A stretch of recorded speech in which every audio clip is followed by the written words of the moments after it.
around. It's no surprise that people are keeping their cars longer these days. Hi, it's Bud Wilkinson. Today it's a story about a family that has owned a 1931 Ford Model A for 86 years.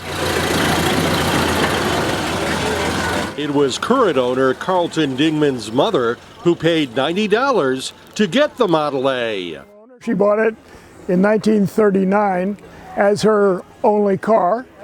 And she used it for a few years around Boston, and then it became our vacation home car, or summer car, if you will. The family had a getaway home in New Hampshire where the Model A got regular use, providing childhood memories for the old Saybrook, Connecticut resident. What are your memories of this? My memories of this are primarily in the rumble seat, which is this, because when we were kids, that's where we drove. Parents were in the front, usually 2 or 3 adults in the front seat, which is pretty tight. And then there were at least 4 kids in the back. And we would ride from the house to the lake or from the house down to the village for the movies on Saturday night, or occasionally a longer trip up to Conway or someplace like that. Eventually, the Model A fell into disuse. We would go back to the cottage in the summertime, same house, and the kids would take it off the blocks, put the air in the tires, put some gas in it, put some water in the radiator, and drive it up and down the dirt road in front of the house when we were teenagers. And then we put it back in the garage and do the same thing over again a year or 2 later, just to keep it going. Finally, it just got parked for 10 or 15 years. We pulled it out of storage in the 1970s, and my dad and I and my brother worked on it at various stages to bring it back, and various things were done, but it was mostly in good shape, and it's basically original. It's been maintained, it's been repainted a couple of times, but it's basically an original car. The Model A is powered by an inline 4-cylinder engine. The original engine was removed and replaced in the 1950s because it had some mechanical issues, and we had a donor car.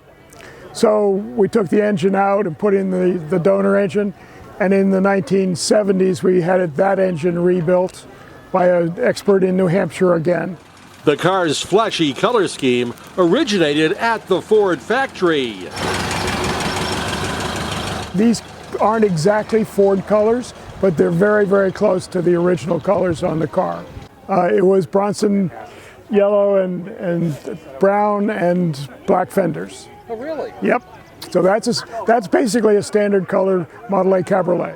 I even have an advertisement on the wall of our home, which was from that period, that has these colors on in the advertisement. DIngman has been the Model A's caretaker and driver for the past 30 years. Have you guys gotten your money out of it?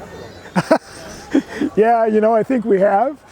Certainly we've gotten plenty of reward for the fun we've had with this car. As a summer car, it was always associated with great things that we did during our summer vacations. And my dad drove it to shows until he couldn't anymore.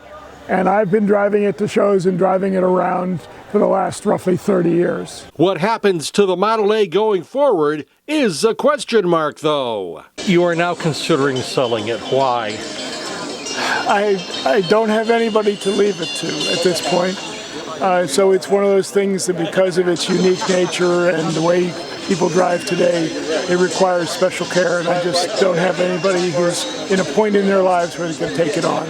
Reporting from the Essex Car Show in Essex, Connecticut for Ride Connecticut, I'm Bud Wilkinson. And if you haven't done so, please subscribe to the channel.